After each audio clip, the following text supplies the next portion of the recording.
All right, hi everyone. This is Mikhail Hirschfeld here to give my final presentation for my Data 606 capstone. All right, so just to quickly recap the problem for anyone who hasn't seen any of my previous presentations. So basically the problem of traffic delays is a large one in this country. On average, 54 extra hours a year we're stuck in congested traffic on top of the usual traffic we're stuck in on our day-to-day commutes.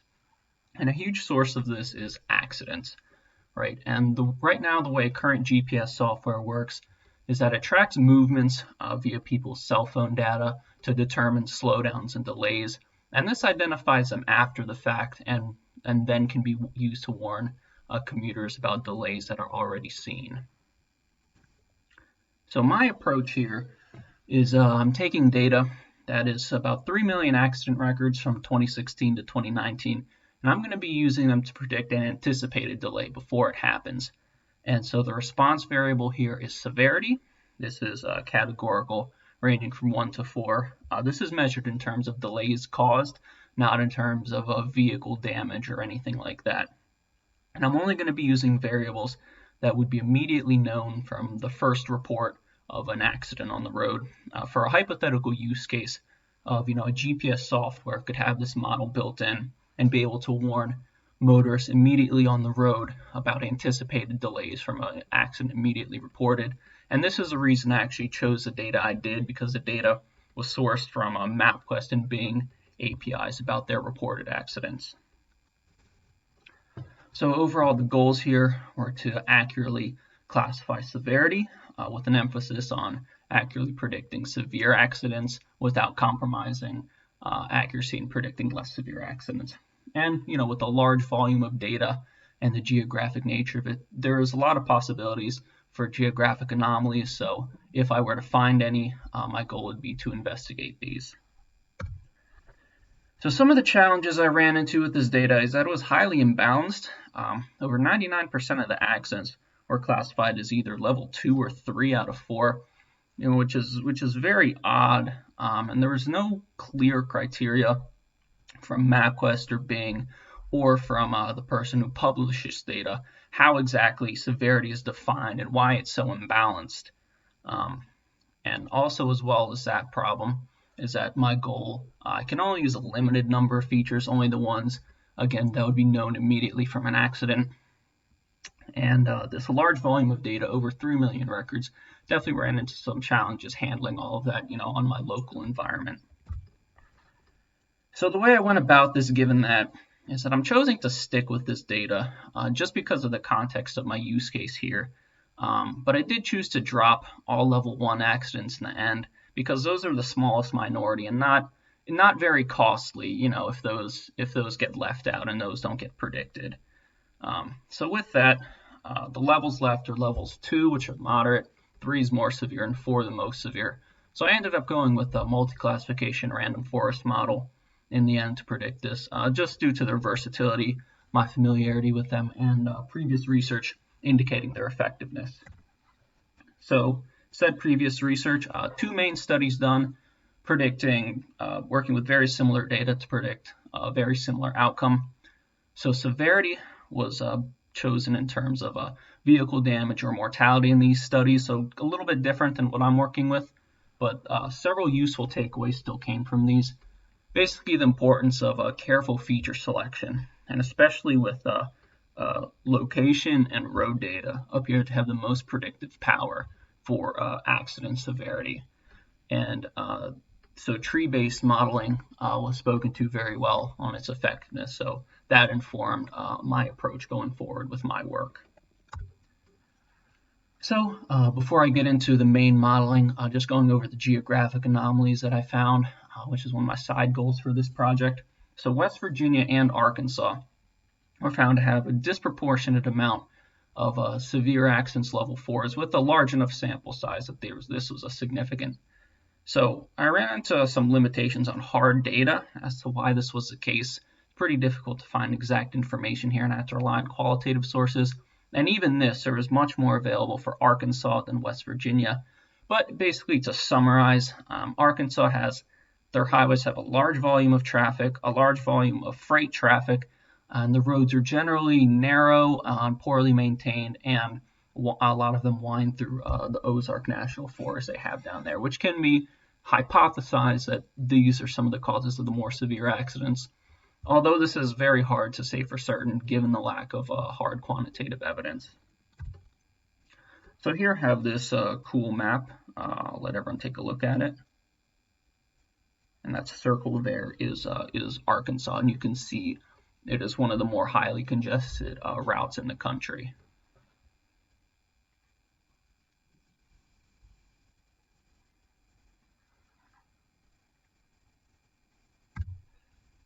And here is major freight volume in the U.S. And again, as you can see, Arkansas is in red. So again, one of the highest freight trafficked highway systems in the country run through Arkansas.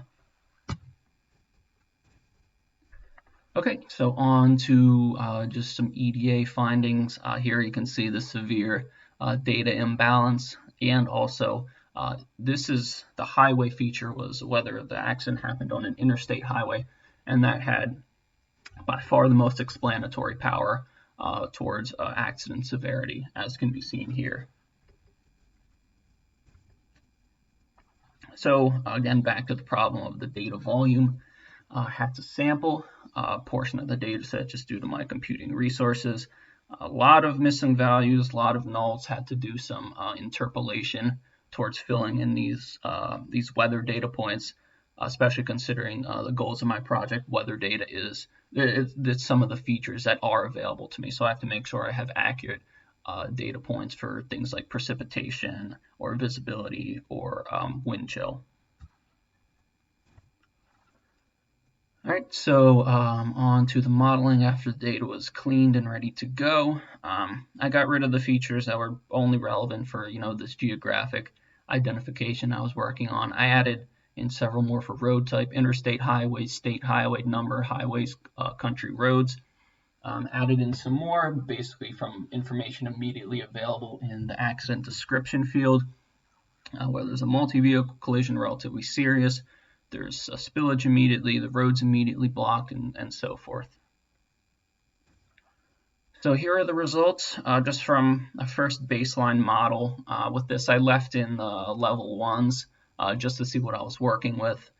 So even with oversampling classes 1 and 4 in training, the model still completely ignores these in both training and validation, despite very robust metrics for level 2 and 3. So just going off of this and just tuning and selecting a good enough model wouldn't really be enough for me to achieve acceptable results from what I'm looking for here. So instead of just relying on oversampling at the time of modeling, I went to synthetic minority oversampling. Basically, the way this algorithm works is that it finds the nearest neighbors of minority class points, and it generates new points in the Euclidean space between them, which can be seen in this visual here. So with this, did see an increase in performance for severe accidents. So 53% accuracy on validation data, which is a lot better than 0%, but at the cost of about an 18% accuracy drop for level 2. For level 3, I mean, with level 2 remaining about the same, and level 1 still being completely ignored. And it was about, at this point in time, I just chose to drop it. It wasn't worth tuning my model to specifically find these when it held such little importance for my ultimate goal with this work. Okay, so some improvements to the model after this. Conducted text analysis to try to pull out some more features, differentiating level 3 and 4 specifically. And based on some of the things I found, I pulled in features for whether there was an earlier accident reported, whether the road was reopened from before, there's immediately a detour, immediately emergency vehicles, or whether it's occurred near a ramp or exit, which seemed to be important.